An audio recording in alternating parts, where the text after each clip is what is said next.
এটা ইসলাম। কিন্তু আজকে বড় আফসোস, বড় আফসোস, আজকে আমরা আমাদের ছেলেগুলিকে হাত ধরে নিয়ে যাই ছেলেমেয়েদের সময় অমুক নায়কের স্টাইলে চুল কেটে দাও, অমুক নায়কের স্টাইলে চুল কেটে দাও। আচ্ছা বলেন তো, আমার আল্লাহ আমার রাসূলকে পাঠিয়েছেন, লাকাদ কানা লাকুম ফি রাসূলিল্লাহি উসওয়াতুন হাসানাহ, উত্তম চরিত্র, উত্তম মডেল আমাদের জন্য স্যাম্পল করে আমার রাসূলকে পাঠিয়েছেন। জোরে বলুন সুবহানাল্লাহ। আজ আপনি গুগলে সার্চ করে দেখেন, আরে ভাই গুগল তো আমরা চালাই না, বেধর্মীরা চালায়। আজ আপনি গুগলে সার্চ করে দেখেন সর্বকালের সর্বশ্রেষ্ঠ মহামানব, সর্বশ্রেষ্ঠ মডেল কে ছিলেন? গুগল বললে শোনো, সর্বকালের সর্বশ্রেষ্ঠ মানব ছিলেন মুহাম্মদুর রাসূল। বলুন সুবহানাল্লাহ।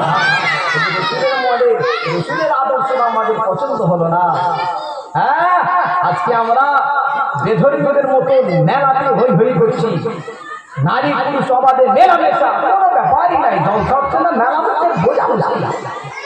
কথা খারাপ লাগলো সত্য মানতে হবে আপনাকে। আমি একজন আলেম হিসাবে, ইসলামের ন্যূনতম একজন খাদেম হিসাবে আমার বলার দায়িত্ব আমাকে বলতে হবে।